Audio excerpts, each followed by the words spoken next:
diagnostic warriors. If you don't know me, I'm Scott with Automotive Diag. Today we're going to be talking about using the ADDi in frequency mode for crankshaft speed misfire detection. Now, the ADDi allows you to individually see cylinder contribution events exactly as you would with the Pico map channel. And today I'm going to be demoing exactly how that works and how to hook it up. I'm also going to be showing a direct Pico map channel capture side by side with the ADDi, just for comparative reference so that you can see how accurate the ADDi actually is in this mode. So we're going to start with our connections. Our connections are at our engine control module. We're connected at the low reference for the crank sensor with this probe, and our blue is connected to our crankshaft sensor signal.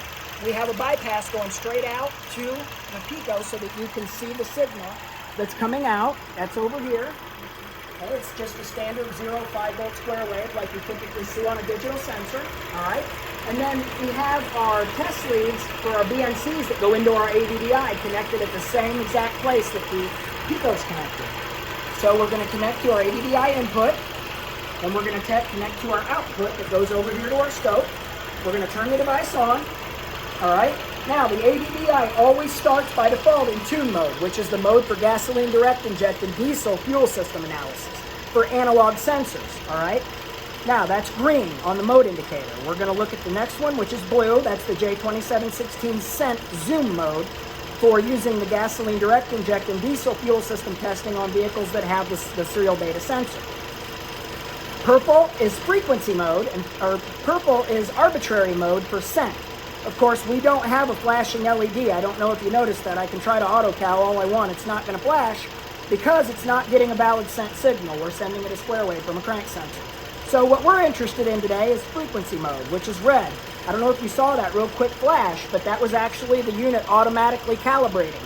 When it does that, it samples the frequency that's coming into the input, it averages it, it adds 20% and subtracts 20% for a 40% zoom window. And then it calibrates the analog output relative to that so that you can see very small changes in the frequency going in.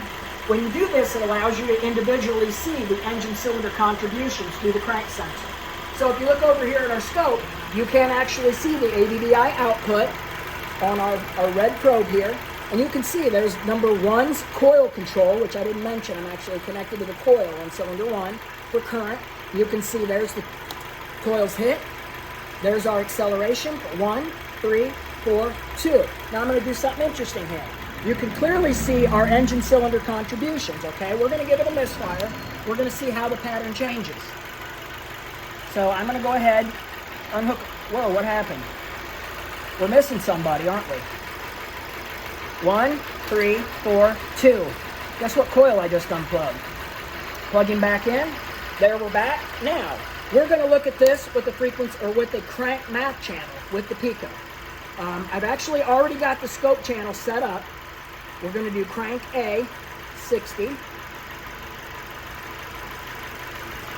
And we're going to set it side by side with our ADDi. And I don't know if you noticed, but we have basically exactly the same signal there. So this allows us to very accurately see our individual cylinder contributions as the engine's running. The beauty of this is it's all completely internal to the device, which makes this possible on any scope. Thanks guys for following along, and always feel free to contact me with any questions or comments on any of my projects. You can reach me at info@automotivediag.com or on all my socials at automotivediag.